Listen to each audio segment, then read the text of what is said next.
Menteri Pertahanan Prabowo Subianto disebut sebagai The New Soekarno. Hal ini setelah dirinya berani mengajukan proposal perdamaian antara Ukraina dan Rusia.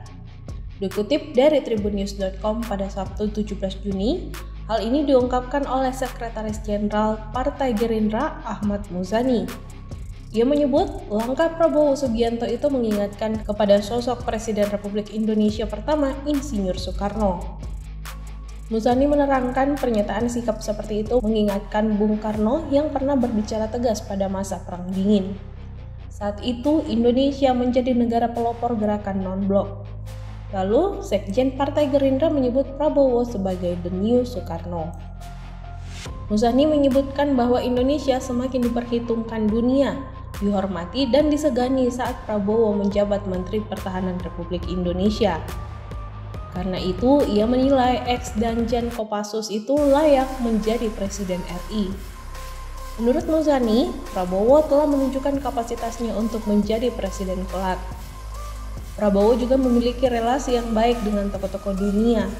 Wakil Ketua MPR RI itu menjelaskan Prabowo menguasai beberapa bahasa asing.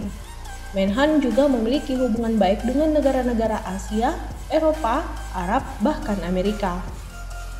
Sebagaimana diketahui, Menteri Pertahanan Republik Indonesia Prabowo Subianto mendesak agar perang Rusia dan Ukraina segera ditemukan titik perdamaian.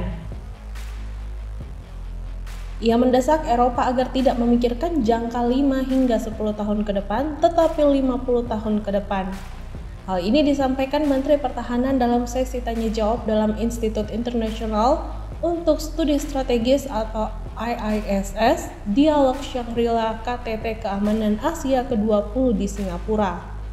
Prabowo Subianto menerangkan fokus negara-negara di dunia semestinya tak lagi terkungkung penilaian salah atau benar. Ia berujar seyogyanya mengupayakan resolusi perdamaian.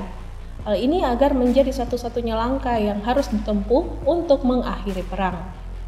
Lantas, Menteri Pertahanan meminta terutama negara-negara di Eropa untuk turut mencari jalan damai bagi Rusia dan Ukraina. Dalam kesempatan itu, Prabowo Subianto mengajukan 5 usulan untuk resolusi perang Rusia dan Ukraina. Pertama, gencatan senjata. Kedua, masing-masing pasukan saling mundur sejauh 15 km ke baris baru dari posisi depan masing-masing negara saat ini. Ketiga, membentuk pasukan pemantau. Menteri Pertahanan mengusulkan PBB dikerahkan di sepanjang zona demilitarisasi baru kedua negara itu. Keempat, pasukan pemantau dan ahli dari PBB meliputi dari kontingen dari negara-negara yang disepakati Ukraina dan Rusia. Kelima, PBB harus mengorganisir dan melaksanakan referendum di wilayah sengketa. Hal ini untuk memastikan secara objektif keinginan mayoritas penduduk dari berbagai wilayah tersebut. Ia mendesak agar permusuhan kedua negara berakhir untuk melindungi penduduk sipil yang tak berdosa di wilayah konflik.